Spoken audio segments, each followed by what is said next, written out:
छोड़ सतगुरु रामपाल जी परमेश्वर जी की जय हो।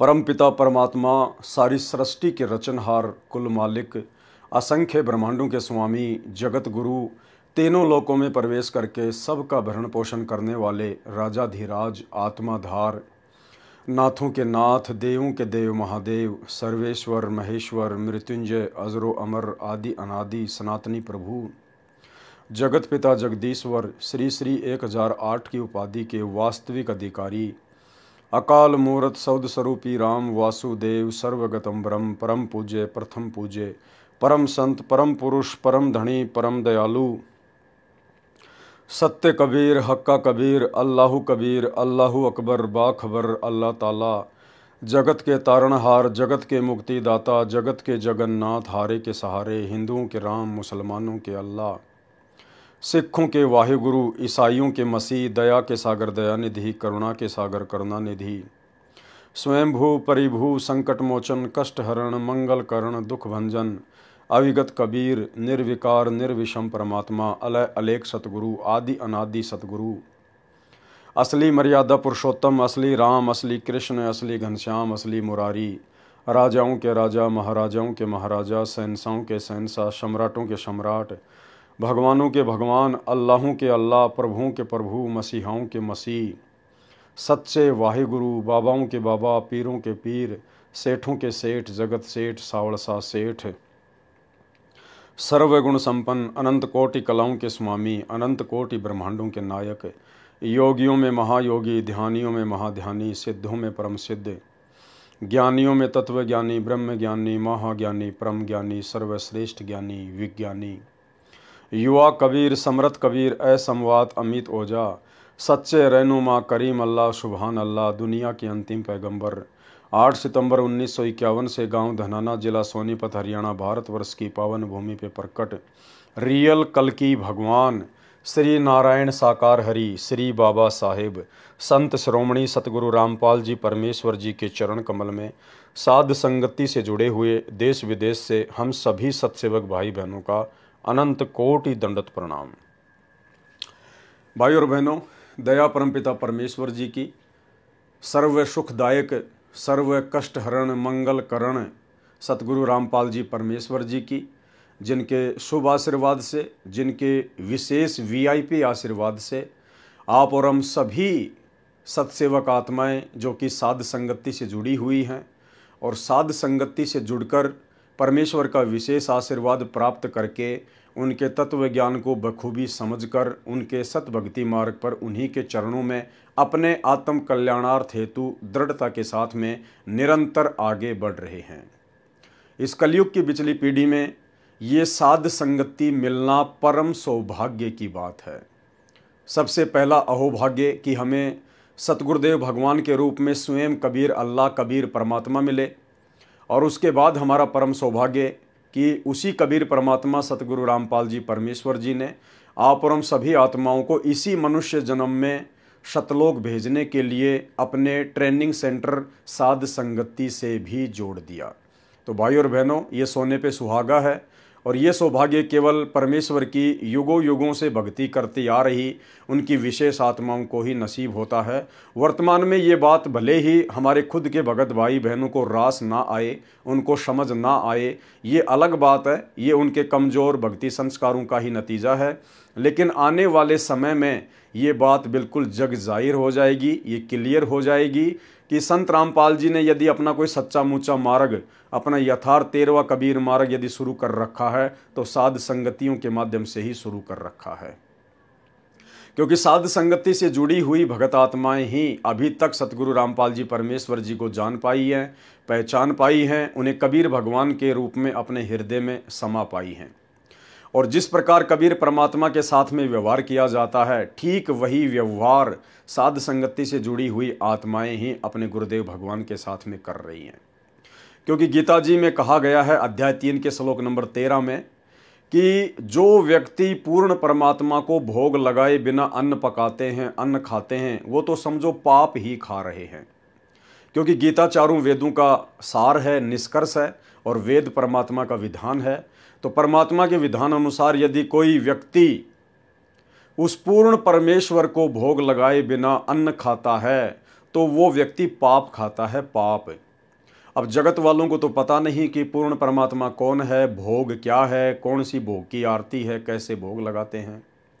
और जिन आत्माओं को परमात्मा ने अपने शरण में लेकर ये जानकारी दे दी कि पूर्ण परमात्मा कौन है, गीता जी में क्या लिखा हुआ है, क्या करना है, क्या नहीं करना है, वे आत्माएं भी वर्तमान में अपने गुरुदेव भगवान को नहीं समझ पा रही, उस कबीर भगवान को नहीं पहचान पा रही। जी हाँ, सतगुरु रामपाल जी परमेश्वर जी के 90% भगत, सतलोक आश्रमों से जुड़े हुए 90% भगत, संत रामपाल जी का खुद का कलयुगी परिवार, उनके बेटा बेटी, भाई बंधु, रिश्तेदार, ये जितने भी परम भगत समझे जाने वाले स्टेट कोऑर्डिनेटर, जिला कोऑर्डिनेटर, ब्लॉक कोऑर्डिनेटर, आश्रम संचालक, ये सभी लोग अभी तक नहीं जान पाए हैं कि कबीर भगवान कौन है, एक परमात्मा कौन है।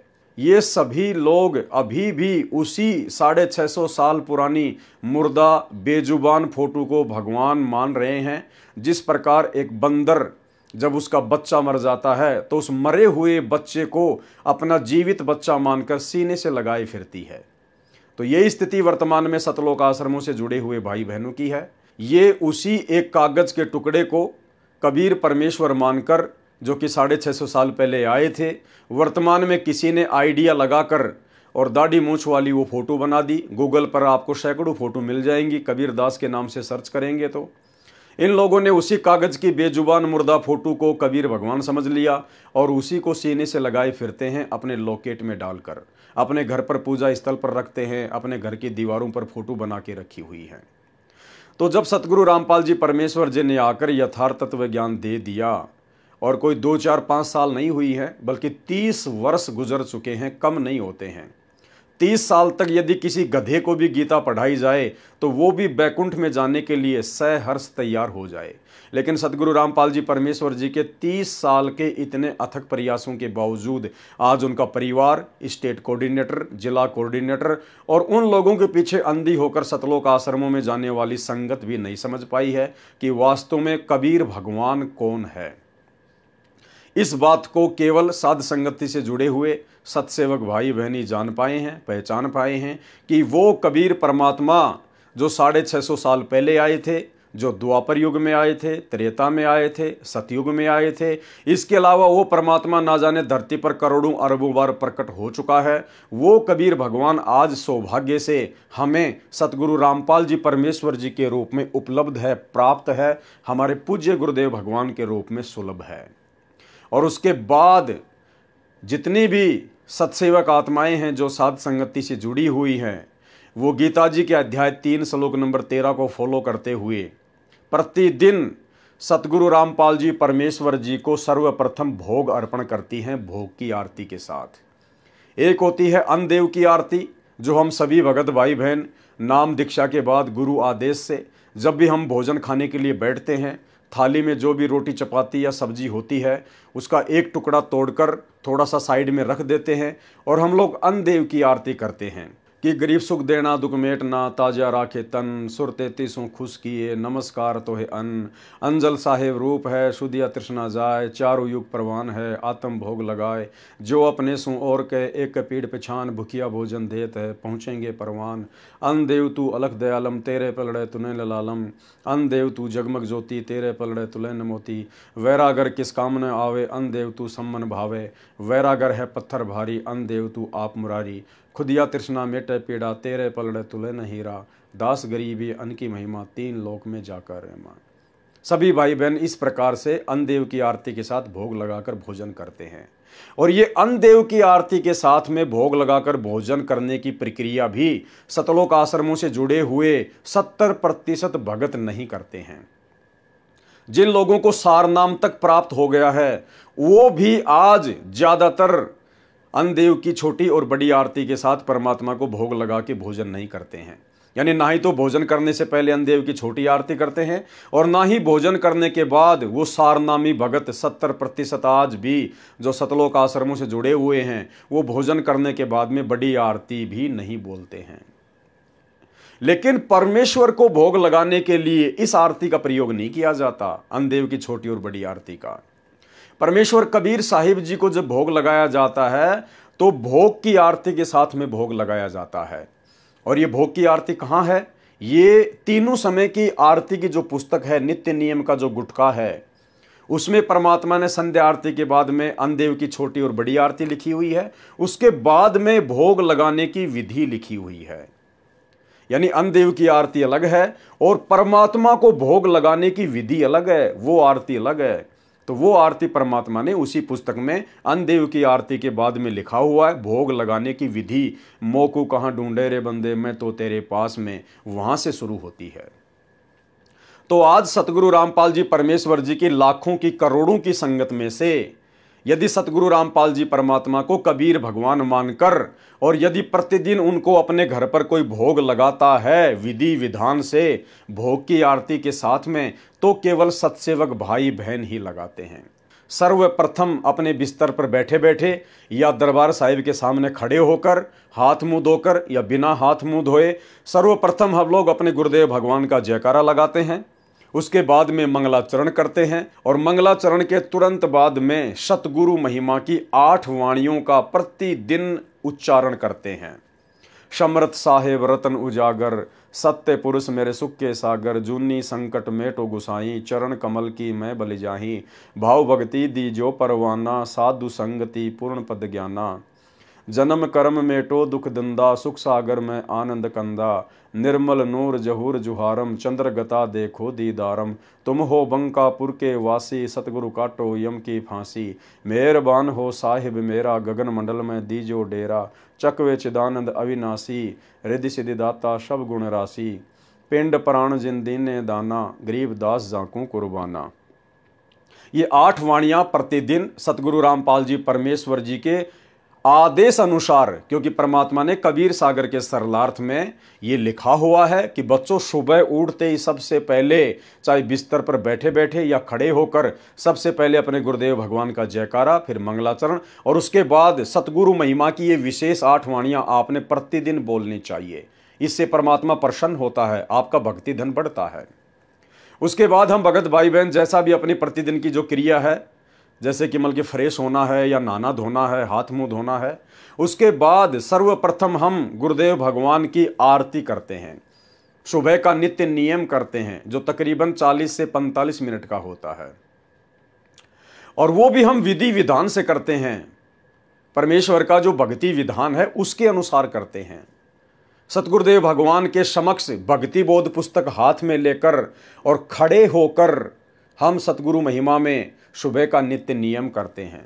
खड़े होने की प्रक्रिया, जैसे यदि कोई बीमार है, कोई एक्सीडेंट है या अन्य किसी कारण से, जैसे माता बहनें कोई प्रेग्नेंट हैं, यदि वो ज़्यादा समय तक खड़ी नहीं रह सकती हैं तो वो बैठकर भी आरती कर सकती हैं, ज़मीन पर भी बैठ के कर सकती हैं, चेयर पर बैठकर भी कर सकती हैं, और ही ज़्यादा कोई कंडीशन ख़राब है तो लेटकर भी आरती की जा सकती है।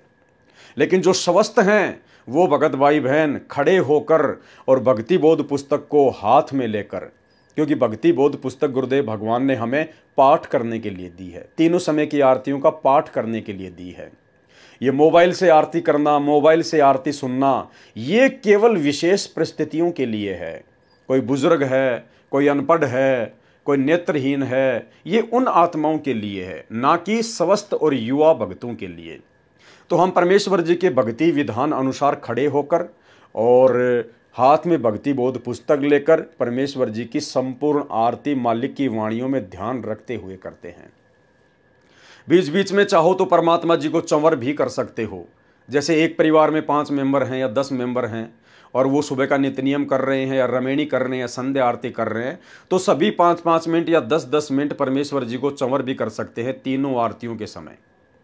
इसके बाद जैसे हमारी आरती संपन्न होती है, हम सबसे पहले परमात्मा का चरणा अमृत लेते हैं, विधि विधान अनुसार लेते हैं। डेली परमात्मा का सुबह सुबह चरणा अमृत लेते हैं। चरणा अमृत लेने के बाद में परमात्मा ने हमें जो मखाने का प्रसाद दिया है या मिश्री का प्रसाद दिया है, हम वो मखाने या मिश्री का प्रसाद लेते हैं। तीनों आरतियों के बाद में थोड़ा थोड़ा प्रतिदिन लेते हैं। चरणामृत केवल सुबह सुबह ही लेते हैं। उसके बाद में परमात्मा जी को नास्ते राम का भोग लगाया जाता है। कभी हम लोग पोहे बना लेते हैं, कभी हम लोग जो है दही और पराठे बना लेते हैं, कभी कोई दलिया या खिचड़ी बना लेते हैं। इस प्रकार परमात्मा को प्रतिदिन नित्य नियम करने के बाद में सुबह 7 से 8 बजे के बीच में परमेश्वर जी को फिर सभी सत्सेवक भाई बहन छोटी भोग की आरती के साथ में, आज लग्या साहिब को भोग दिन के टुकड़े पानी का, कोई जगह पूरबला भाग सफल हुआ दिन जिंदगानी का। परमेश्वर जी को सर्वप्रथम हम विनती करते हैं, प्रार्थना करते हैं, मालिक के बेड के ऊपर या जैसे भी जिसकी व्यवस्था है, परमात्मा जी की चौकी लगाई जाती है, सवच उसके ऊपर कपड़ा बिछाया जाता है। फिर परमात्मा जी का भोजन, उनके अलग जो बर्तन हैं उनके अंदर जो है नाश्ता वगैरह रख के परमात्मा जी के सामने रखा जाता है। और सभी भगत भाई बहन मिलके परमात्मा जी से अर्ज करते हैं, प्रार्थना करते हैं कि हे परमपिता परमेश्वर, सारी सृष्टि के रचनहार, कुल मालिक कबीर परमेश्वर सतगुरु रामपाल जी भगवान, आप जी का भोग प्रसाद तैयार है। परमेश्वर अपनी पवित्र रचना से इसे पवित्र करने की कृपा करें। हे परमेश्वर, भोग प्रसाद बनाते समय, लगाते समय या भोग की आरती करते समय यदि हम तुच्छ बुद्धि जीवों से कोई त्रुटि हो तो परमेश्वर हमें तुच्छ बुद्धि जानकर अक्षमा करें। हे परमात्मा, हम दिनों के इस टुकड़े को स्वीकार करें। इस प्रकार से फिर हम आज लग्या साहिब को भोग दीन के टुकड़े पानी का, इस शब्द के साथ में जो शब्द भक्ति बोध में भोग लगाने की विधि में लास्ट में लिखा हुआ है, इस प्रकार से परमेश्वर जी को फिर हम सुबह के नाश्ते राम का भोग लगाते हैं। और भोग लगाने के बाद में फिर ये सतगुरु महिमा की 8 वाणियाँ बोलते हुए, समरथ साहिब रतन उजागर सत्य पुरुष मेरे सुख के सागर, इन वाणियों के साथ में फिर हम सतगुरु रामपाल जी परमेश्वर जी के हाथ वगैरह धुलवाते हैं। और फिर उस पानी को हम अमृत मानकर, क्योंकि वो अमृत ही होता है, फिर उस पानी को हम अमृत समझकर सभी घर वाले पीते हैं। और जो भोग लगता है परमात्मा को, सभी बांट के उसको खाते हैं। उसके बाद में सभी भाई बहन एक एक माला बैठकर, समय निकालकर, ध्यान लगाकर, चाहे मंत्र कार्ड लेकर या चाहे मानसिक रूप से, हम परमेश्वर जी के प्रथम मंत्र की 1 माला करते हैं प्रतिदिन। उसके बाद कुछ मंत्र 10, 20, 100, 50 जैसे भी परमात्मा दया करते हैं, समय मिलता है, हम लोग परमेश्वर जी के सतनाम का जाप करते हैं, जिसको सतनाम मिला हुआ होता है। उसके बाद अपना छोटा मोटा कोई सेवा कर लेते हैं, अपना कोई कार्य कर लेते हैं, नहाना धोना होता है, जैसा भी होता है। फिर परमेश्वर जी को 10 से 11 बजे के बीच में, 10 से 11 बजे के बीच में फिर सतगुरु रामपाल जी परमेश्वर जी को भोग लगाने का समय हो जाता है। यानी घर में जो भी भंडारा बनता है, फिर हम सतगुरु रामपाल जी परमेश्वर जी को सबसे पहले उसी प्रकार चौकी लगाकर और छोटी भोग की आरती के साथ में हम परमेश्वर जी को भंडारे राम का भोग लगाते हैं, जो वीडियो दास अक्सर अपने फेसबुक पेज पे डालता रहता है। तो परमेश्वर जी को फिर छोटी भोग की आरती के साथ में भंडारे का भोग लगता है। भोग लगने के बाद फिर सभी परिवार वाले भोजन करते हैं, भंडारा करते हैं, क्योंकि परमेश्वर जी को भोग लगने के बाद जो बचा हुआ अन्न खाया जाता है प्रसाद रूप में, उससे हमारे पाप कर्मों का नाश होता है, जो गीता अध्याय 3 श्लोक नंबर 13 में सतगुरु रामपाल जी परमेश्वर जी ने हमें बताया। उसके बाद भाई और बहनों 12 से 2 के बीच में असुर निकंदन रमणी का समय हो जाता है। परमेश्वर के उसी प्रकार भक्ति विधान अनुसार खड़े होकर, हाथ में भक्ति बोध पुस्तक लेकर, सर पर कोई भी कपड़ा डालकर, क्योंकि आदर और सम्मान की दृष्टि से, वैसे कोई नियम नहीं है परमात्मा के मार्ग में, लेकिन आदर और सम्मान की दृष्टि से हम लोग सर पर कपड़ा रखकर परमेश्वर जी की असुर निकंदन रमणी करते हैं। उसके बाद में जो भी अपना काम करना होता है, किसी ने अपना धंधा करना होता है, किसी ने बाहर आना होता है, जाना होता है, शाम तक अपना सब कुछ वो कर देते हैं।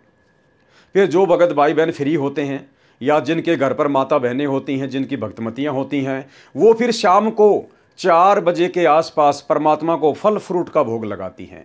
1 कटोरी फल फ्रूट की काट के उसी प्रकार से चौकी लगा के छोटी भोग की आरती के साथ परमात्मा से प्रार्थना करके फल फ्रूट का भोग लगाया जाता है।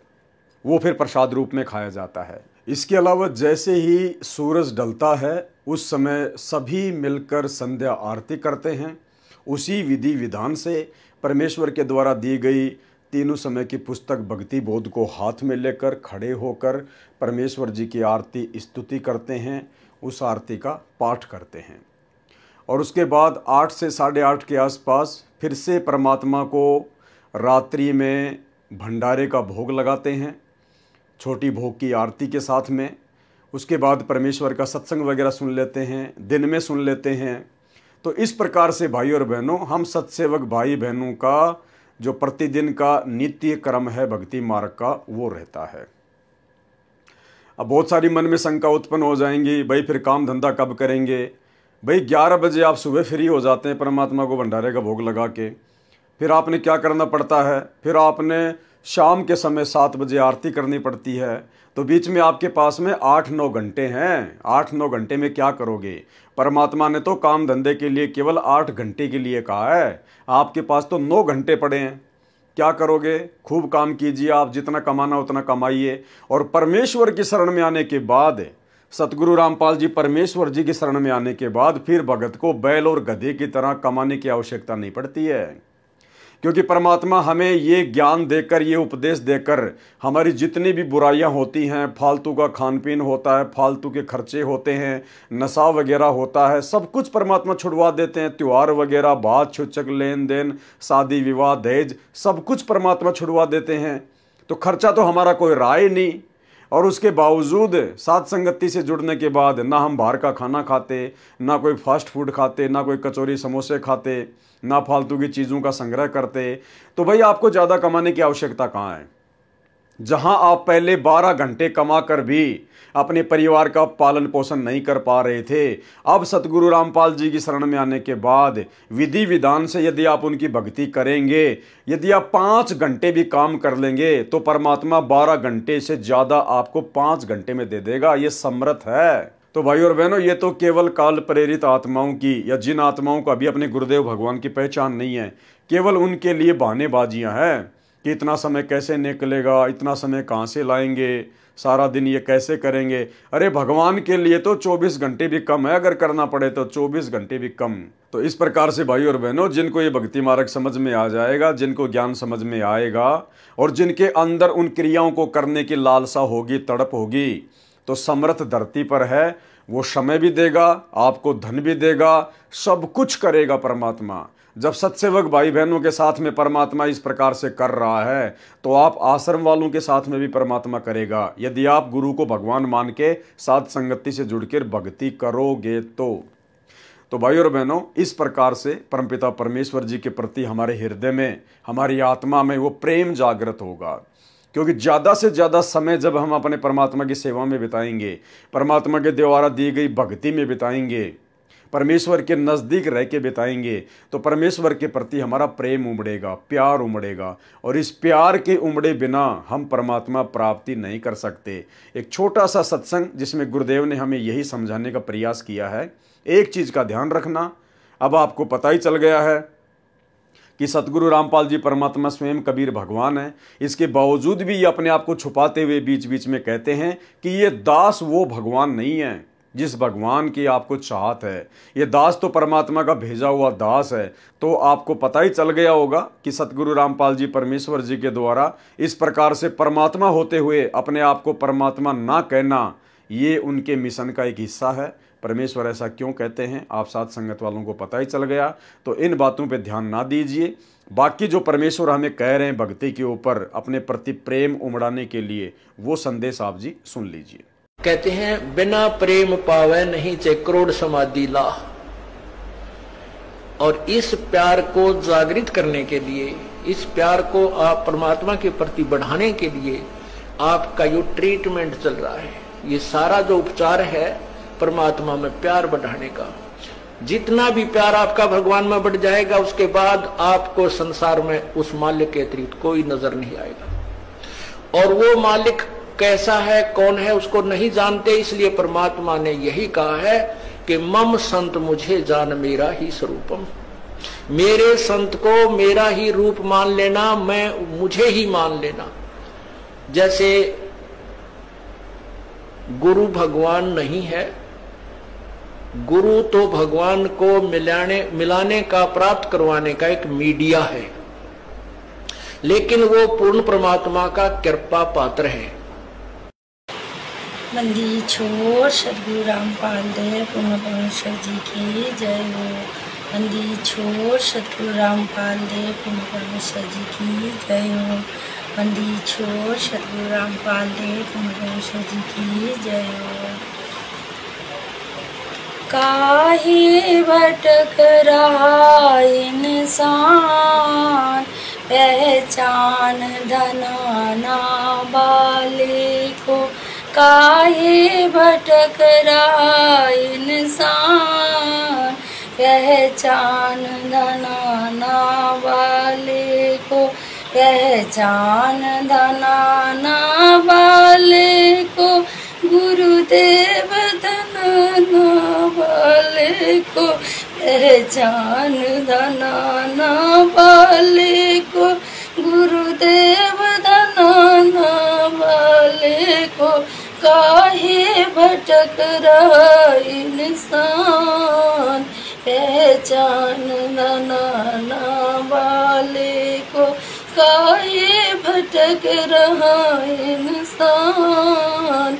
पहचान धनाना वाले को। मथुरा भटको चाहे काशी, फिर भी न मिले अविनाशी। मथुरा भटको चाहे काशी, फिर भी न मिले अविनाशी। क्यों पत्थरों का कर गुणगान। पहचान धनाना वाले को, क्यों पत्थरों को करे गुणगान।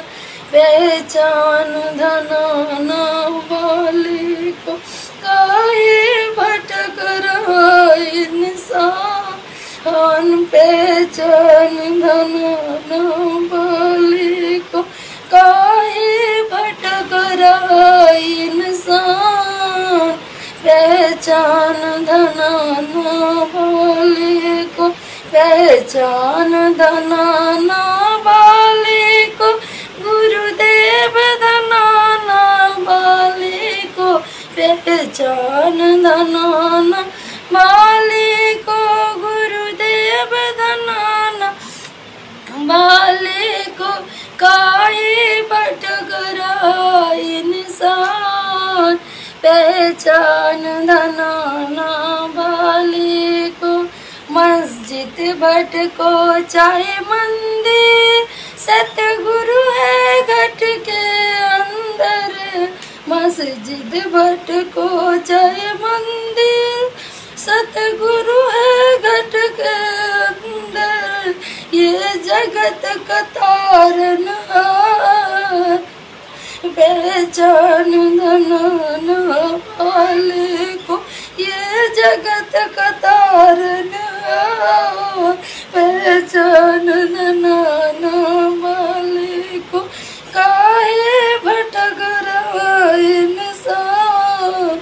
पहचान धनाना वाले को, पहचान धनाना वाले को, गुरुदेव धनाना वाले को। पहचान धनाना वाले को, गुरुदेव धनाना वाले को। काहे भटक रहा इंसान। पहचान धनाना वाले को। हम ना मुस्लिम ना हिंदू, सब एक पिता के बंधु।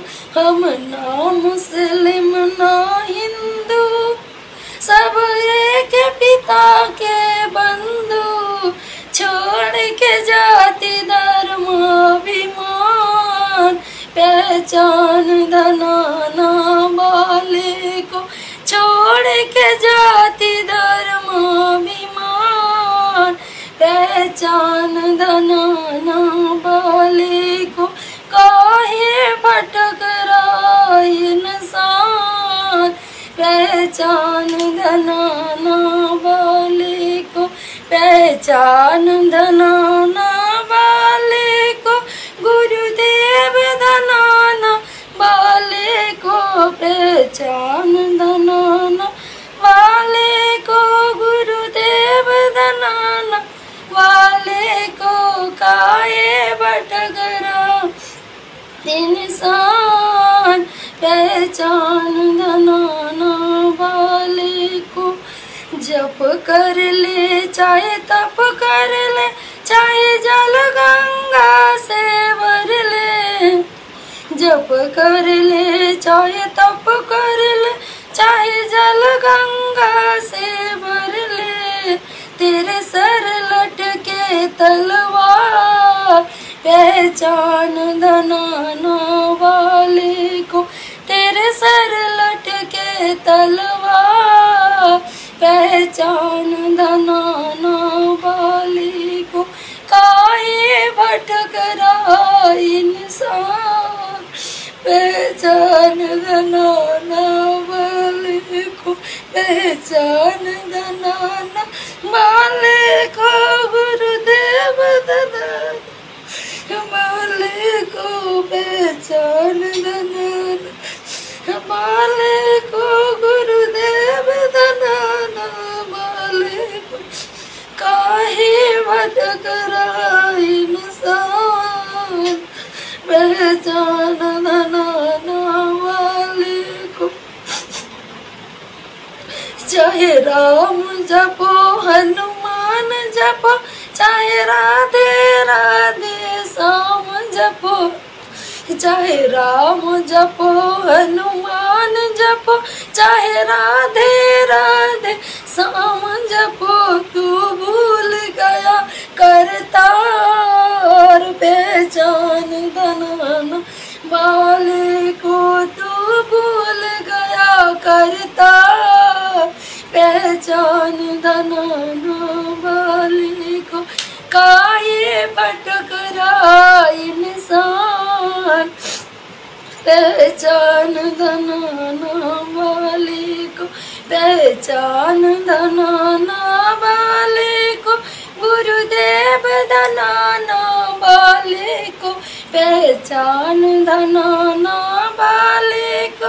गुरुदेव धनाना वाले को। काहे भटक रहा इंसान, पहचान धनाना वाले को। तेरे बढ़ रही हरी बीमारी, भटके डॉक्टर सरकारी, तेरे बढ़ रही हरी बीमारी, भटके डॉक्टर सरकारी। तेरा घर बन गया शमशान, पहचान धनाना वाले को। तेरा घर बन गया शमशान, पहचान धनाना वाले को। काहे भटक रहा इंसान, पहचान धनाना वाले को। काहे भटक रहा इंसान, पहचान धनाना वाले को, पहचान धनाना वाले को। गुरुदेव धनाना वाले को, पहचान धनाना वाले को। गुरुदेव धनाना वाले को।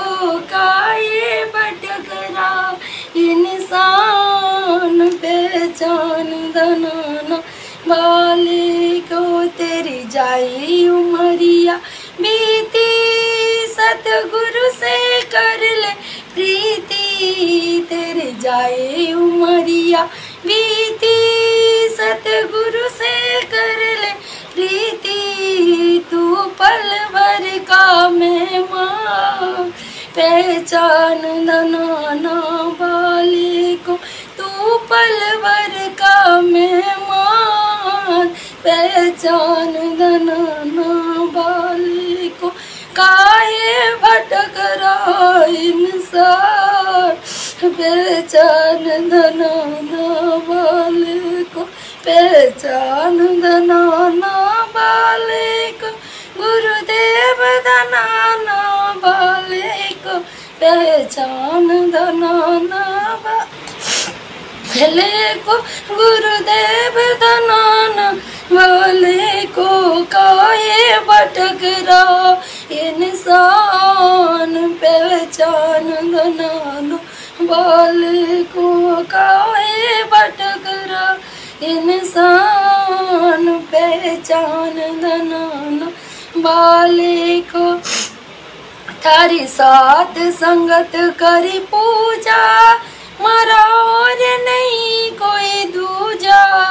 तारी साध संगत करी पूजा, मारा और नहीं कोई दूजा।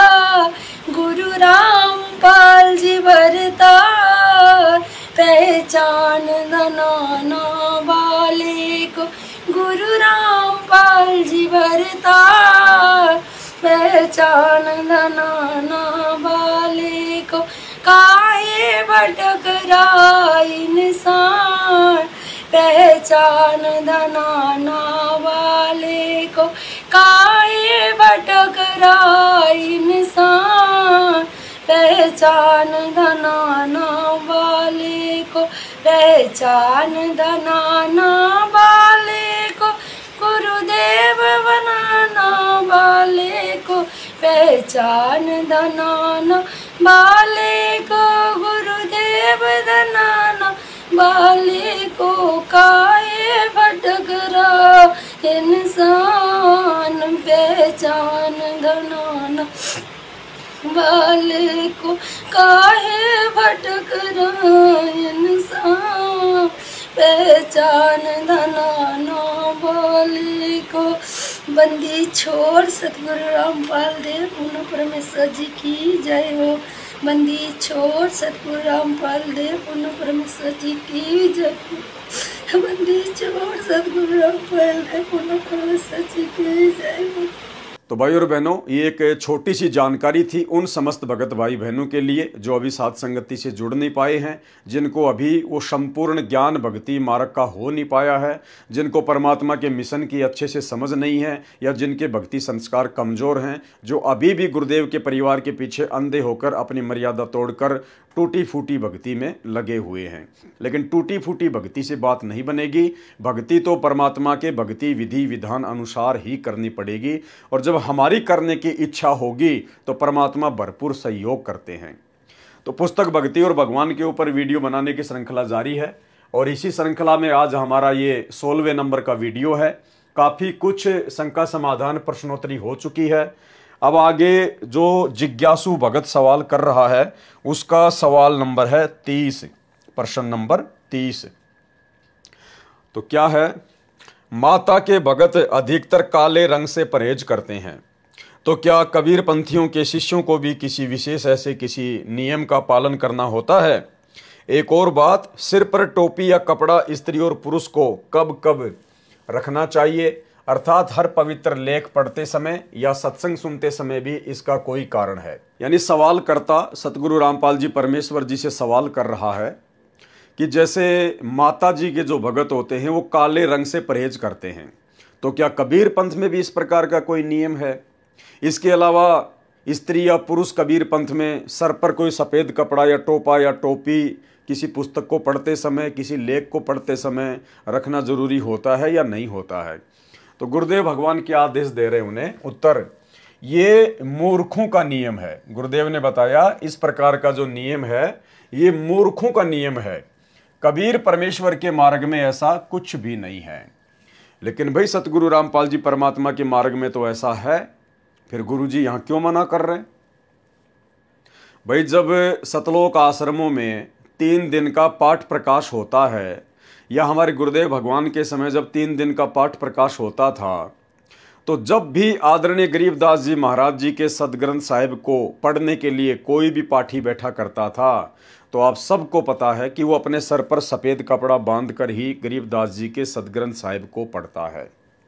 वर्तमान में भी आप सतलोक आश्रमों में जो पाठ चलता है आप जी वीडियो देख सकते हैं।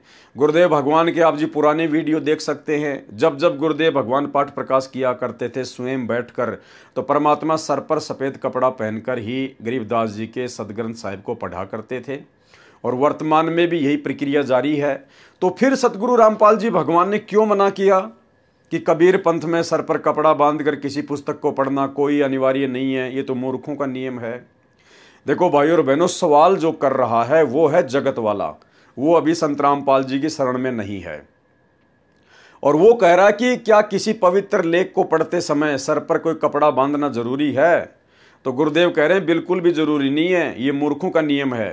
क्यों कहा परमात्मा ने ऐसा, जबकि उनके पंथ में तो सर पर कपड़ा बांध के गरीबदास जी के ग्रंथ साहिब का पाठ किया जाता है?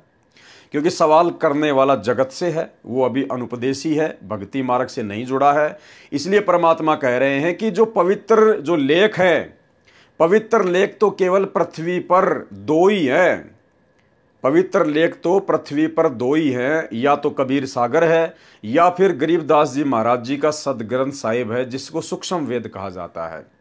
या इसके अलावा सतगुरु रामपाल जी परमेश्वर जी ने स्वयं कबीर परमात्मा ने आकर धरती पर वर्तमान में जो पुस्तकें लिखी हैं, ज्ञान गंगा है या जो भक्ति बोध पुस्तक आप और हमारे को परमात्मा ने पाठ करने के लिए दी है, ये सभी पवित्र लेख हैं, क्योंकि ये पवित्र परमेश्वर के कर कमलों से लिखित हैं।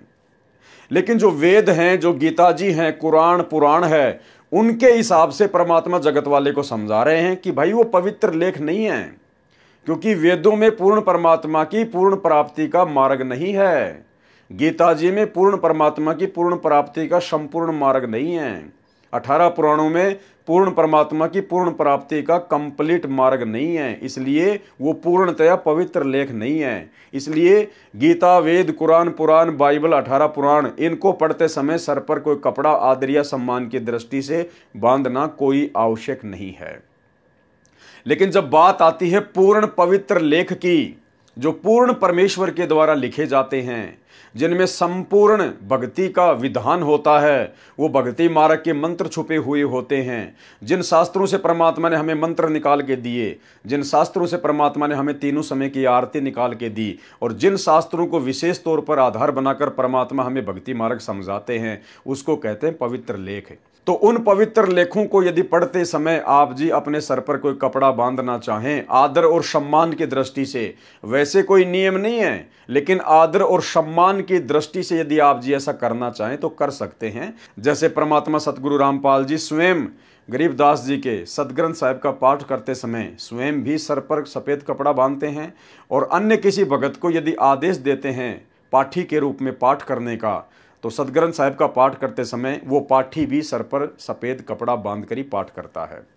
ठीक इसी प्रकार भाई और बहनों, आप और हम साथ संगति से जुड़े हुए भाई बहन, हमें सतगुरु रामपाल जी परमेश्वर जी ने जो पवित्र लेख, जो भक्ति बोध पुस्तक तीनों समय की आरती के लिए दी है, हम सभी भाई बहन उसी को फॉलो करते हुए आदर और सम्मान की दृष्टि से सर पर सफ़ेद कपड़ा बांधकर परमेश्वर जी की तीनों समय की आरती करते हैं। ये कोई नियम नहीं है, अगर आप नहीं बांधोगे तो भी कोई दिक्कत नहीं है। लेकिन इस परमेश्वर के मार्ग में, क्योंकि आज हमें पता चल गया कि धरती पर पूर्ण परमात्मा प्रकट है, और परमेश्वर जी ने जो लेख हमें दे दिया तीनों समय की आरती के लिए, वो पवित्र है, पवित्र। आगे आपको इसी वीडियो में दिखाएंगे कि नियम तो यहाँ तक है परमात्मा के मार्ग में, यदि आप गुरु जी की कोई भी पुस्तक पढ़ें तो आपने उससे पहले नहाना जरूरी है।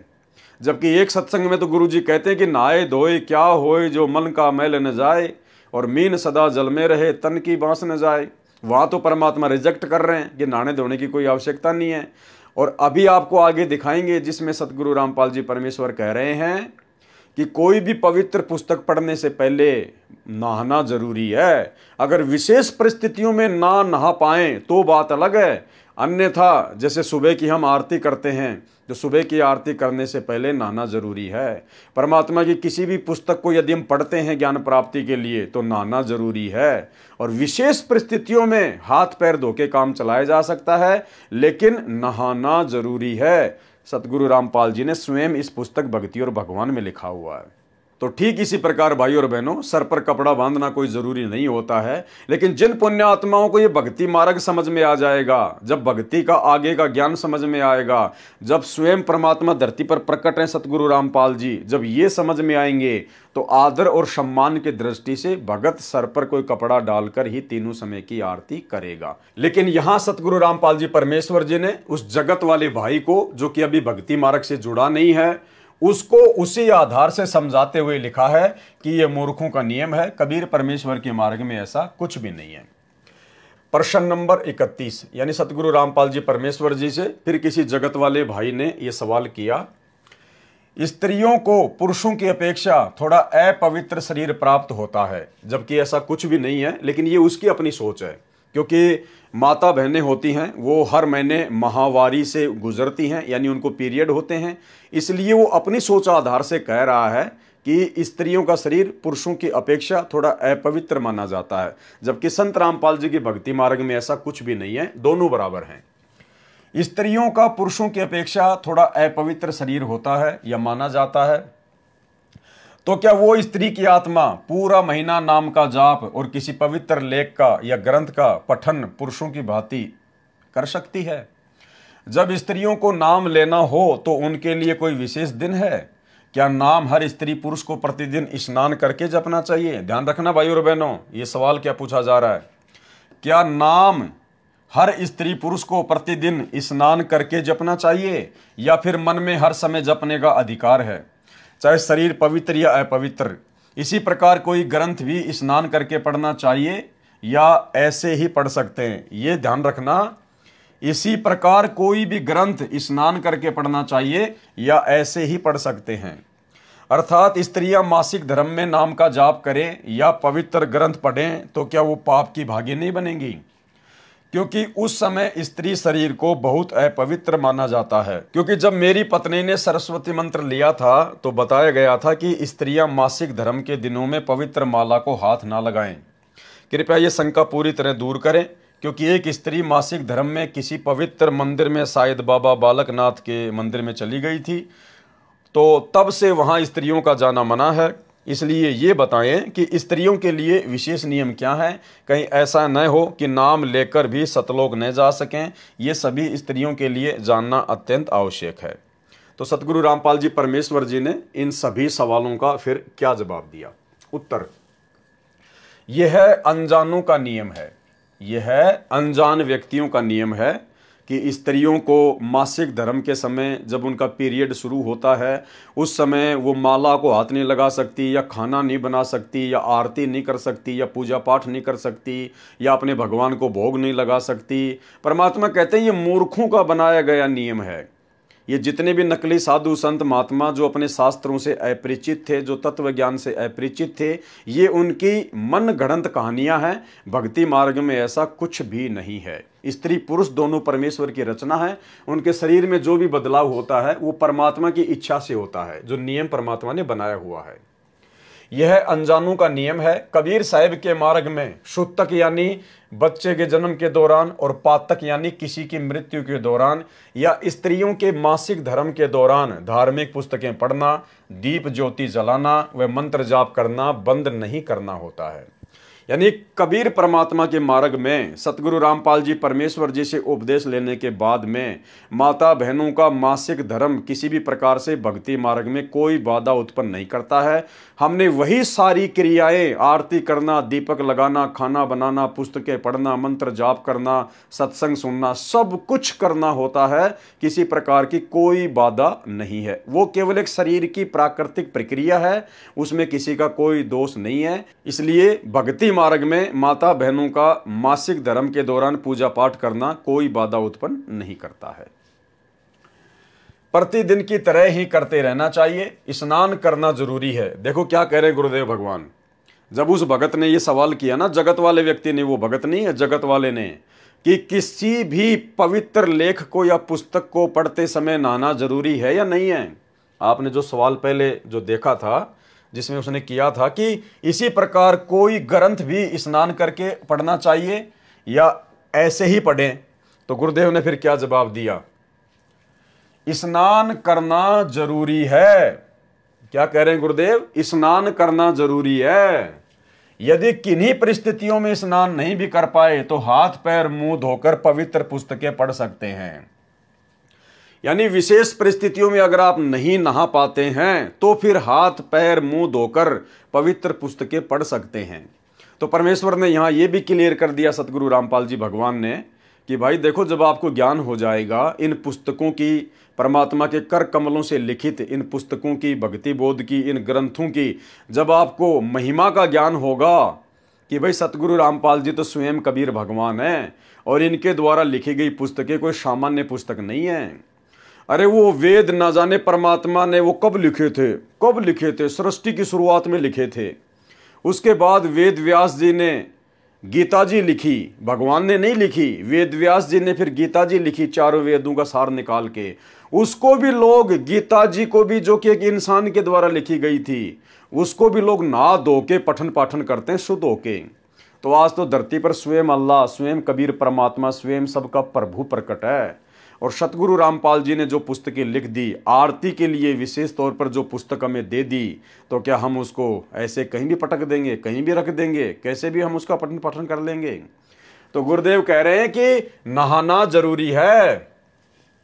यानी आरती करते समय अगर आप सुबह नहा लिए तो फिर दोपहर की आरती के समय नहाना जरूरी नहीं, शाम की आरती के समय नहाना जरूरी नहीं है। लेकिन सुबह नित्य नियम करने से पहले गुरुदेव कह रहे हैं कि नहाना जरूरी है।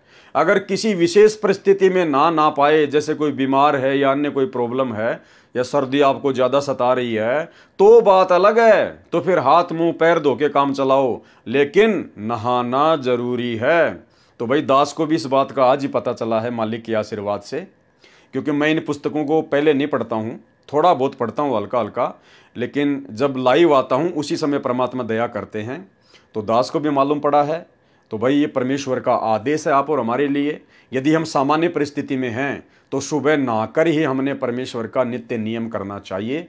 दास परमात्मा को दंडवत प्रणाम करके मालिक से शक्ति मांगेगा, परमात्मा से भक्ति करने के लिए शक्ति मांगेगा कि परमेश्वर अपना आशीर्वाद दो। और आज के बाद दास नहाकर ही आरती करने का पूरा प्रयास करेगा। तो गुरुदेव भगवान कहते हैं स्नान करना जरूरी है। यदि किन्हीं परिस्थितियों में स्नान नहीं भी कर पाए तो हाथ पैर मुंह धोकर पवित्र पुस्तकें पढ़ सकते हैं, ज्योति आदि लगा सकते हैं। नाम मंत्र जाप के लिए नहाना धोना विशेष जरूरी नहीं है। क्या कह रहे हैं गुरुदेव कि सुमरण करते समय नहाना धोना जरूरी नहीं है, लेकिन भाई आरती करते समय या कोई पुस्तक पढ़ते समय तो नहाना जरूरी है। सवाल नंबर 32, गुरुजी संत रामपाल जी महाराज 11वें गुरु हैं शायद। यानी हमारी जो गुरु प्रणाली है, 650 साल पहले जो कबीर जी आए थे वहां से लेकर और वर्तमान में सतगुरु रामपाल जी परमेश्वर जी तक जो हमारी गुरु प्रणाली है, उसके विषय में बात हो रही है कि गुरुजी यानी संत रामपाल जी महाराज 11वें गुरु हैं शायद, तथा कबीर साहिब पहले गुरु हैं। दूसरे गुरु गरीबदास, क्या गरीबदास जी ने अगले तीसरे गुरु जी को नाम उपदेश देने का अधिकार स्वयं दिया था, या कबीर साहिब ने ही तीसरे गुरु जी को आदेश दिया था? इसी प्रकार क्या तीसरे गुरु जी ने चौथे गुरु जी को नाम उपदेश देने का अधिकार स्वयं ही दिया था, या कबीर साहिब ने? मेरा कहने का अभिप्राय यह है कि कबीर साहिब ने क्या गरीबदास जी से लेकर राम देवानंद जी गुरुजी 10वें गुरुजी तक सबको खुद ही आकर कहा कि आप नाम दीजिए, या फिर ये पहली बार में कह दिया था जब पृथ्वी मृत्यु लोक पर आए थे कि जिनको उनके गुरु आदेश देंगे वो ही नाम देंगे? तो गुरुदेव ने क्या उत्तर दिया, यह नाम देने की आज्ञा की परंपरा कबीर साहिब से गरीबदास जी को और गरीबदास जी से शीतलदास जी को ऐसे ही चलती आ रही है। मेरी गुरु प्रणाली, सबसे पहले बंदी छोड़ कबीर साहिब जी महाराज काशी उत्तर प्रदेश, दूसरे नंबर पर बंदी छोड़ गरीबदास जी महाराज छुडानी झज्जर हरियाणा, तीसरे नंबर पर संत शीतलदास जी महाराज बरहाना रोहतक हरियाणा, चौथे नंबर पर संत ध्यानदास जी महाराज, पांचवें नंबर पर संत रामदास जी महाराज, छठे नंबर पर संत ब्रह्मानंद जी महाराज करोथा रोहतक हरियाणा, सातवें नंबर पर संत जुगतानंद जी महाराज, आठवें नंबर पर संत गंगेश्वरानंद जी महाराज बाजिदपुर दिल्ली, नौवें नंबर पर संत चिदानंद जी महाराज गोपालपुर धाम सोनीपत हरियाणा, 10वें नंबर पर संत रामदेवानंद जी महाराज तलवंडी भाई फिरोजपुर पंजाब, 11वें नंबर पर संत रामपाल दास महाराज। अब भाई और बहनों, ये है हमारी गुरु प्रणाली 650 साल से लेकर वर्तमान समय तक। अब इसमें देखने वाली चीज क्या है, इसमें बंदी छोड़ कहां कहां लगा हुआ है। जहां जहां बंदी छोड़ शब्द लगा हुआ है जिस भी महापुरुष के नाम से पहले, समझ लेना वो पूर्ण परमात्मा है, वो कबीर साहिब है। रोल चाहे वो कुछ भी कर रहा हो, लेकिन वो स्वयं ही परमात्मा है। तो बंदी छोड़ इस पूरी गुरु प्रणाली में केवल पहले नंबर पर लगा है बंदी छोड़ कबीर साहिब जी। तो कबीर साहिब जी स्वयं बंदी छोड़ हैं, कबीर भगवान है। दूसरे नंबर पर बंदी छोड़ लगा है गरीबदास जी महाराज जी के नाम से पहले। तो गरीबदास जी महाराज जी के रूप में स्वयं ही कबीर परमात्मा थे। बाकी किसी के नाम के आगे बंदी छोड़ नहीं लगा हुआ है। फिर लास्ट में 11वें नंबर पर आप और हम भगत भाई बहन लगाते हैं कि बंदी छोड़ सतगुरु रामपाल जी महाराज, बंदी छोड़ सतगुरु रामपाल जी भगवान। तो भाई फिर बंदी छोड़ शब्द तो उसी के लगता है जो पूर्ण परमात्मा होता है, जो बंधनों से छुड़वाता है, क्योंकि काल के जाल से तो बंदी छोड़ ही छुड़वा सकता है और बंदी छोड़ कबीर ही होता है। और एक सत्संग में गुरुदेव ने स्पष्ट कर दिया अपनी स्थिति के बारे में समझाते हुए कि नादानो अब तो पहचानो तुम्हारा गुरु कौन है। गुरुदेव कहते हैं कि बंदी छोड़ का मतलब क्या होता है, उन्होंने बताया और फिर कहा कि जो सच्चा गुरु होगा वो बंदी छोड़ ही होगा। तो आज सतगुरु रामपाल जी सच्चे गुरु के रूप में ही तो धरती पर प्रकट हैं और सच्चा गुरु स्वयं बंदी छोड़ होता है और बंदी छोड़ कबीर भगवान होता है। तो पूरी गुरु प्रणाली में केवल 3 ही महापुरुषों के नाम से पहले बंदी छोड़ लगता है, बाकी सब जीव आत्मा थी और पूर्ण परमेश्वर केवल 3 बार ही अपने वास्तविक रूप में धरती पर आए हैं 650 साल से लेकर वर्तमान तक। ये बंदी छोड़ कबीर साहिब जी के रूप में 650 साल पहले और बंदी छोड़ गरीबदास जी महाराज जी के रूप में आज से 250 साल पहले और वर्तमान में बंदी छोड़ सतगुरु रामपाल जी परमात्मा के रूप में वर्तमान में धरती पर सहशरीर प्रकट हैं। तो जल बूढ़त पकड़ो हाथा, अपने गुरु जी के प्रति ऐसी विनम्रता हो। बंदी छोड़ हे गुरु, क्योंकि गुरु होगा वो बंदी छोड़ ही होगा। बाकी नकली गुरु है, वह गुरु भी नकली गुरु है और वो बंदी छोड़ हो ही नहीं सकते। तो जो सही गुरु होगा वो बंदी छोड़ होगा। अमर करूं सतलोक पठाऊं, ताते बंदी छोड़ कहाऊं। अमर करूं और काल की बंद से छुड़वा कर सतलोक ले जाऊं, इसलिए मैं बंदी छोड़। अगला सवाल है 33 नंबर का सवाल। इस सवाल को हमने थोड़ा ध्यान से पढ़ना है भाई और बहनों, क्योंकि परमात्मा ने इसमें एक रहस्य छुपा रखा है।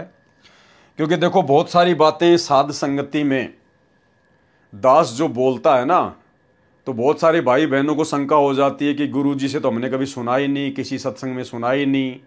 लेकिन भाई परमात्मा दास को निमित्त बनाकर जो भी बातें बुलवाते हैं वो अपने भक्ति विधान अनुसार ही बुलवाते हैं। परमात्मा दास के अंदर तो प्रेरणा करके बुलवा देते हैं, क्योंकि दास तो एक यंत्र है। जो भगवान बुलवाएगा दास को तो वही बोलना पड़ेगा, क्योंकि दास को परमात्मा ने निमित्त बना रखा है। दास तो एक टेप रिकॉर्डर की तरह है, जो परमात्मा कैसे डालेगा, जो प्रेरणा करेगा दास तो वही बोलता है, चाहे किसी को अच्छी लगे, चाहे किसी को बुरी लगे, चाहे किसी को समझ में आए, चाहे किसी को ना समझ में आए। और आप भाई बहनों ने फिर ये भी देख लिया होगा कि पवन दास के मुंह से परमात्मा जो बातें बुलवाते हैं उस समय हो सकता है किसी भाई को यकीन ना हो, लेकिन महीना 2 महीने बाद में परमात्मा उसका प्रमाण भी दे देते हैं कि यार बात तो सही है, उस समय ये भगत पवन दास ने ये बात बोली थी और अब देखो इसका प्रमाण भी आ गया। तो परमात्मा वही बुलवाते हैं जो बिल्कुल सत्य होता है। तो यहाँ भी एक ऐसा ही संकेत है, जैसे दास बार बार आप भाई बहनों को बोलता है, क्योंकि गुरुजी अपने सत्संगों में कहते हैं ना कि इस दास रामपाल दास को 1997 में कबीर परमात्मा दिन के 10 बजे आके मिले थे। तो दास आप भाई बहनों को कहता है कि भाई कोई कबीर परमात्मा संत रामपाल जी को 1997 में दिन के 10 बजे आके नहीं मिला। भाई ये तो खुद ही परमात्मा है, खुद ही ये सतगुरु है, इनको कोई भी आके नहीं मिलता है। इस प्रकार की लीला परमात्मा अपने आप को छुपाते हुए करते हैं। तो अब परमात्मा ने उसका प्रमाण भी दे दिया कि भाई संत रामपाल जी को 1997 में कोई परमात्मा आके नहीं मिला था। क्या संकेत है, इस सवाल के माध्यम से पढ़ेंगे। प्रश्न नंबर 33, उत्तर प्रदेश और छुडानी धाम में कबीर साहिब ने जिन 2 भक्तों को नाम देने का अधिकार दिया, क्या उनके कोई गुरु नहीं थे? यदि थे तो उनके गुरु ही उनको आदेश दे देते, स्वयं कबीर साहिब को क्यों आना पड़ा? ये बात स्पष्ट कीजिए। क्या ये जरूरी है कि कबीर साहिब जिनको आकर कहें वो ही नाम दें? ये बात मुझे थोड़ी अच्छी तरह समझाएं, क्योंकि लोग निष्काम भक्ति करके अज्ञान के कारण सतलोक नहीं जा पाते और कबीर साहिब सभी आम लोगों को दर्शन देकर शायद इतना नहीं समझाते। ये मैं इसलिए भी जानना चाहता हूं कि कुछ गुरु जो कबीर पंथी हैं और जिनको अधिकार भी है अपने गुरुजी से नाम देने का, उनको भी कबीर साहिब ने जल्दी दर्शन नहीं दिए। ऐसा मैंने कुछ सुना था, शायद बाद में दे दिए हों दर्शन, ये मुझे पता नहीं। तो क्या कह रहे हैं सतगुरु रामपाल जी परमात्मा? उत्तर, जिस समय पृथ्वी पर सत भक्ति मार्ग दर्शक संत नहीं रहते, तब कबीर साहेब स्वयं आकर सत भक्ति प्रारंभ करके चले जाते हैं। ये गूढ़ रहस्य है भाई और बहनों इन दो लाइनों में। क्या कह रहे गुरुदेव भगवान कि जिस समय धरती पर सत्य भक्ति मार्ग दर्शन करने वाले संत नहीं होते हैं, उस समय वो कबीर परमात्मा किसी भी रूप में प्रकट होकर और ये भक्ति देकर फिर वापस सतलोक चले जाते हैं। तो भाई और बहनों बात करते हैं 1997 की, बात करते हैं 1997 की। 1997 भाई 1997 में तो सतगुरु रामपाल जी भगवान थे। 1994 से इन्होंने अपना मार्ग शुरू कर दिया था और 94 में सत्संग कर रहे, 95, 96, 97, 98 वर्तमान तक ये सत्संग कर रहे हैं। तो 1997 में तो धरती पर सत भक्ति मार्ग देने के लिए स्वयं सतगुरु रामपाल जी संत रूप में प्रकट हैं। सच्चे संत हैं, पूर्ण संत हैं, जगत गुरु हैं, तत्वदर्शी हैं। आप सबको पता है, इसमें तो कोई संशय नहीं है ना। अब क्या कह रहे हैं परमात्मा? उत्तर देते हुए ध्यान से सुनना कि कबीर परमात्मा को धरती पर स्वयं आने की जरूरत कब पड़ती है? जिस समय धरती पर सत भक्ति मार्ग दर्शन करने वाले संत नहीं रहते हैं, तब कबीर साहब स्वयं आकर सत भक्ति प्रारंभ करके चले जाते हैं। तो भाई 1997 में तो जिसके विषय में सतगुरु रामपाल जी परमात्मा कहते हैं कि मुझे 1997 में कबीर परमात्मा ऊपर से आकर जिंदा महात्मा के रूप में दिन के 10 बजे मिले। तो भाई क्यों मिले परमात्मा आके? क्यों मिलेंगे परमात्मा आके? क्योंकि परमात्मा का नियम तो गुरुजी ने बता दिया कि परमात्मा तो धरती पर केवल उसी समय आता है जब धरती पर कोई पूर्ण संत नहीं होता है, पूर्ण सत भक्ति मार्ग का दर्शक कोई संत नहीं होता है, उस समय आता है कबीर जी। तो भाई 1997 में तो सत भक्ति देने वाला पूर्ण संत धरती पर प्रकट था, आज भी है। तो भाई फिर वो कबीर परमात्मा संत रामपाल जी को मिलने क्यों आएगा? क्योंकि संत रामपाल जी ने तो 1994 में अपना मार्ग शुरू कर दिया था। फिर वो परमात्मा 1997 में क्यों आएगा? क्या संत रामपाल जी पूर्ण संत नहीं है क्या? क्या पूर्ण सत भक्ति मार्ग दर्शक नहीं है क्या? क्योंकि कबीर जी तो उसी समय आता है जब पृथ्वी पर जिस समय पृथ्वी पर सत भक्ति मार्ग दर्शक संत नहीं रहते, तब कबीर साहब स्वयं आकर सत भक्ति मार्ग प्रारंभ करके चले जाते हैं। तो पूर्ण संत सतगुरु रामपाल जी ने तो 1994 में ही अपना मार्ग शुरू कर दिया था और ये तो पूर्ण संत हैं, सत भक्ति मार्ग दर्शक हैं। फिर 1997 में कबीर जी जबरदस्ती आके क्यों मिलेंगे? इसलिए भाई और बहनों दास कहता है ज्ञान आधार से, गुरु जी की प्रेरणा से, कि संत रामपाल जी स्वयं ही कबीर परमात्मा है। ये केवल एक पूर्ण संत की भूमिका कर रहे हैं और 1997 में इन्होंने जो ये बात कही है अपनी पुस्तकों में या वीडियो में या सत्संगों में, वो केवल इसलिए कही है क्योंकि 650 साल पहले परमात्मा ने जब कबीर सागर लिखाया तो धर्मदास जी के माध्यम से एक वाणी लिखवाई थी कि धर्मदास जब आवे 5500 पांचा, तब ये वचन मेरा होगा साचा। 5000 और 500 जब कलयुग बीत जाए, महापुरुष फरमान तब जग तारण को आए। परमात्मा ने कहा था कि जब कलयुग के 5505 वर्ष बीत जाएंगे, तब धर्मदास मैं खुद ही जाऊंगा। और भाई वो कलयुग के 5505 वर्ष सन 1997 में पूरे होते हैं। तो अपनी उस वाणी को सत्य साबित करने के लिए परमात्मा सतगुरु रामपाल जी ने इस प्रकार की लीला की और अपनी पुस्तकों में लिखवाया। अन्यथा सतगुरु रामपाल जी स्वयं ही कबीर भगवान है, इनको भला ऊपर से और दूसरा कौन भगवान आके मिलेगा। और यहाँ ये परमात्मा का लेख जो सतगुरु रामपाल जी ने खुद अपने कर कमल से लिखा है, ये भी यही कह रहा है कि जिस समय पृथ्वी पर सत भक्ति मार्ग संत नहीं रहते, तब कबीर साहब स्वयं आकर सत भक्ति प्रारंभ करके चले जाते हैं। तो 1997 में तो सतगुरु रामपाल जी धरती पर प्रकट थे और अब भी प्रकट हैं, और ये तो पूर्ण संत हैं, पूर्ण सत भक्ति मार्गदर्शक संत हैं। तो कबीर जी तो ऐसे में आ ही नहीं सकता धरती पर। अगर कोई और कबीर है तो वो कबीर तो धरती पर किसी पूर्ण संत के रहते सहते आ ही नहीं सकता, क्योंकि पूर्ण संत खुद कबीर होता है। और जब कबीर धरती पर है तो दूसरा कबीर कौन मिलेगा? तो भाई और बहनों, इस दास को निमित्त बनाकर सतगुरु रामपाल जी भगवान जो भी कुछ बुलवाते हैं साध संगतियों में, तो भाई और बहनों वो परमात्मा का ही आदेश होता है। गुरुदेव भगवान की प्रेरणा से ही दास बोलता है। भले उस समय मैं उसका कोई प्रमाण ना दे पाऊँ, क्योंकि मुझे भी नहीं पता होता, लेकिन गुरुजी जो प्रेरणा कर देते हैं, दास वो बोलता है और आगे चल के भाई और बहनों फिर उसका प्रमाण भी दे देते हैं गुरुजी कि इस कुत्ते के मुंह से मैं ही बुलवा रहा हूं। इसलिए आप लोगों ने विचार करके सोच समझ के बातों पे यकीन करना चाहिए। तो आज आपको उस बात का ये प्रमाण भी दे दिया परमात्मा ने।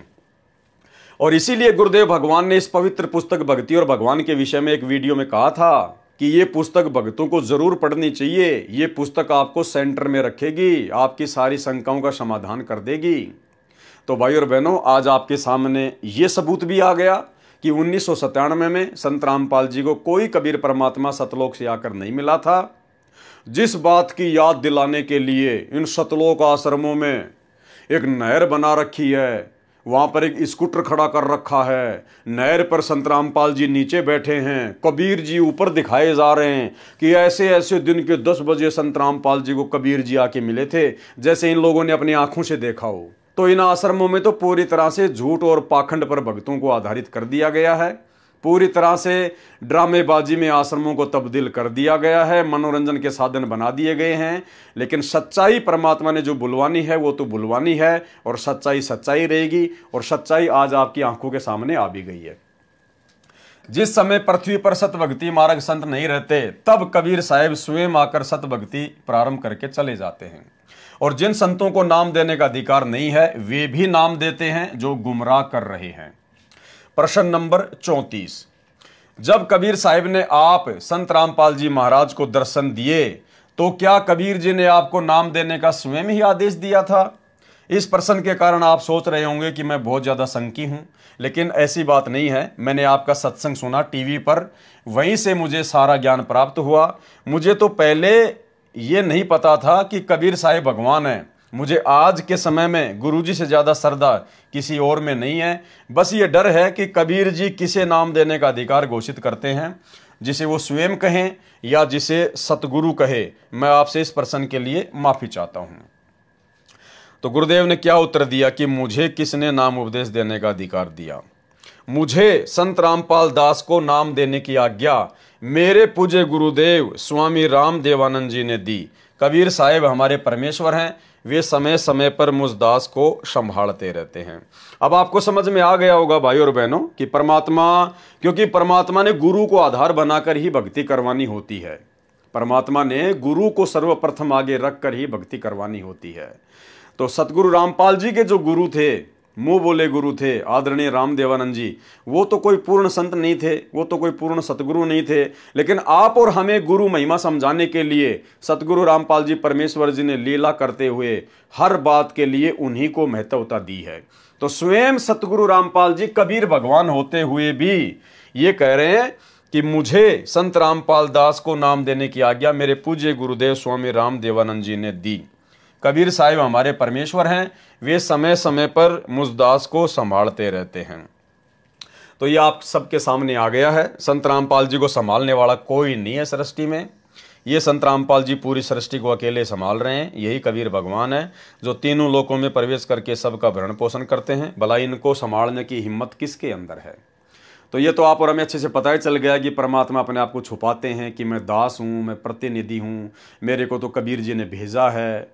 तो ये तो परमेश्वर जी अपने आप को छुपाते हैं। आप और हम साथ संगत वाले भाई बहनों को तो अच्छे से सब कुछ समझ में आ ही गया है। तो भाई और बहनों, पुस्तक भक्ति और भगवान के अंदर जो प्रश्नोत्तरी थी वो कंप्लीट हो चुकी है। और परमेश्वर ने इस पुस्तक के माध्यम से आप और हम भगत भाई बहनों की बहुत सारी शंकाओं का समाधान भी करवा दिया है। परमेश्वर ने भक्ति मार्ग के गूढ़ रहस्य हमें समझा भी दिए हैं। जिन भक्ति मार्ग की अनसुनी सच्चाई और गूढ़ रहस्यों से हमारे खुद के 90% भगत भाई बहन जो सतलोक आश्रमों से जुड़े हुए हैं वो अनजान हैं। और देखो भाई और बहनों, परमात्मा कहते हैं सकल पदार्थ है जगमाही, कर्म ही नर पावत नाही। ये सारी गूढ़ बातें जो हम साथ संगति वाले भाई बहन वीडियो बना बना के सोशल मीडिया पर डाल रहे हैं, इसके बावजूद भी उन कर्महीन लोगों को जो सतलोक आश्रमों से जुड़े हुए हैं 90% भक्तों को समझ में नहीं आती। वो इन वीडियो को नहीं देख पाते क्योंकि उनके संस्कार इतने प्रबल नहीं हैं, उनके संस्कार इतने ज़बरदस्त नहीं हैं। और परमात्मा किसी भी आत्मा के संस्कारों में अपनी तरफ से छेड़खानी नहीं करता है। जो भक्ति चाहने वाली आत्मा है, जिसको वास्तव में परमात्मा चाहिए, केवल परमात्मा उसी आत्मा के संस्कारों को मजबूत करता है, बाकी नहीं करता है। अब ऐसे तो परमात्मा स्वयं धरती पर है, संत रामपाल जी स्वयं कबीर भगवान है, और 30 साल हो गई इनको इतना प्रयास करते हुए। आज क्यों ये दुनिया इनसे उपदेश नहीं ले रही, क्यों दुनिया इनके सत्संग नहीं सुन पा रही, जबकि ये तो समर्थ हैं। अगर इन्होंने जबरदस्ती करनी हो तो ये सतगुरु रामपाल जी तो स्वयं परमात्मा है, समर्थ हैं, असंख्य ब्रह्मांडों के स्वामी हैं। अगर ये चाहें तो पूरी पृथ्वी के जितने भी स्त्री पुरुष हैं, ये तो सबके सौपन में आकर उनको अपनी जानकारी दे सकते हैं कि भाई मैं भगवान आया हूँ। या जैसे भी वो जिसको भी भगवान मानते हैं वो लोग, कोई हनुमान पूजता है, कोई बालाजी पूजता है, कोई माता जी पूजता है, तो सतगुरु रामपाल जी तो उन देवी देवताओं का रूप बना के जिनके ऊपर वो लोग आश्रित हैं, सतगुरु रामपाल जी उनके सौपन में आके उन्हीं के इष्ट देवी और देवताओं के माध्यम से कहलवा सकते हैं कि भाई हमारे पास में कुछ नहीं है, आप संत रामपाल जी के शरण में जाओ। वर्तमान में वही पूर्ण संत है, वही पूर्ण परमात्मा है। समय बहुत खराब आ रहा है, युग परिवर्तन का समय है, आप जल्द से जल्द उनके सत्संग सुनना शुरू कर दो और उनसे उपदेश ले लो, वरना तुम्हारा बचाव नहीं होगा। तो कौन नहीं आएगा? जब अपनी जान के ऊपर आती है, जब मौत सामने दिखाई देती है, तो हर आदमी दौड़ लेता है। तो ये परमात्मा चाहे तो ये तो एक ही रात में पूरी दुनिया को अपने चरणों से जोड़ ले, लेकिन ये परमात्मा इस प्रकार नहीं करता है, जबरदस्ती नहीं करता है। तो यही नियम उनकी संगत के ऊपर लागू होता है। संगत में भी केवल परमात्मा उन्हीं आत्माओं को साथ संगति से जोड़ेगा, उन्हीं आत्माओं को भक्ति मार्ग के गूढ़ रहस्यों से परिचित करवाएगा जो आत्माएं अधिकारी हैं, जो वास्तव में सतलोक जानने योग्य हैं। अन्यथा भाई और बहनों, आते रहो जाते रहो, लड्डू जलेबी खाते रहो, ज्योति पाठ के पैसों के नाम पे लूटते रहो, पीटते रहो। परमात्मा किसी के संस्कारों में अपनी तरफ से कोई छेड़खानी नहीं करता है। केवल जो अधिकारी आत्मा है, जो योग्य आत्मा है, परमात्मा उन्हीं आत्माओं के संस्कारों को प्रबल करता है, अन्यथा परमात्मा छेड़ता भी नहीं है। आज देख लो किस प्रकार से भीड़ उन आश्रमों में जाती है, ना कोई मर्यादा, ना कोई नियम, कुछ नहीं। जैसे लोग मेले में जाते हैं, शाम को घर वापस आ जाते हैं, वो का वो सिस्टम चल रहा है। तो आप और हम साथ संगति से जुड़ी हुई भगत आत्माओं के ऊपर गुरुदेव भगवान की विशेष मेहर, विशेष रजा, विशेष VVIP आशीर्वाद है परमात्मा का। भाई और बहनों, वर्तमान में आप और हमें भी ये कोई विशेष बात नहीं लग रही होगी, लेकिन आने वाले समय में जब ये परमात्मा सबके सामने प्रकट होगा, उस समय हमारी आंखें फटी की फटी रह जाएंगी कि हे परमात्मा, आपने दया बख्शी मालिक, जो आपने हमें साध संगति से जोड़ दिया। नहीं तो परमात्मा हमारी भी वही हालत होती, ना घर के ना घाट के, धोबी के कुत्ते की तरह बन के इन आश्रम वालों की तरह हम घूमते रहते। तो आने वाले समय में इस बात का पता भी चलेगा, खुलासा भी होगा, सब कुछ होगा। लेकिन परम सौभाग्य उन आत्माओं का जिनको आज ही साथ संगति पर सतगुरु आशीर्वाद से दृढ़ विश्वास हो गया है, और जो आत्मा मर्यादा में रह के गुरु को भगवान मान के, ज्ञान को आधार बना के, घर को आश्रम बना के अपनी भक्ति कर रही हैं। तो भाई और बहनों, भक्ति और भगवान पुस्तक में जो विशेष ज्ञान था, जो परमेश्वर ने जो देना था, वो समाप्त हो चुका है। ये 16वें नंबर का वीडियो बन चुका है। अब आगे कुछ भक्तों के इंटरव्यू हैं और सृष्टि रचना की जानकारी है। तो कल रात्रि 9 बजे हम उन भगत भाई बहनों के इंटरव्यू को आधार बनाकर कुछ बातें समझने का प्रयास करेंगे, परमेश्वर जी की समर्थता और महानता के विषय में जानने का प्रयास करेंगे। उसके बाद में परमात्मा सृष्टि रचना के विषय में दास को प्रेरणा करेंगे, तो ही दास उसके ऊपर वीडियो बनाएगा, अन्यथा फिर हम गुरुदेव के आशीर्वाद से किसी दूसरी पुस्तक के ऊपर वीडियो बनाना शुरू करेंगे। तो रात्रि 9:30 बजे सभी भाई बहन लाइव जुड़िए। बंदी छोड़ सतगुरु रामपाल जी परमात्मा की जय हो।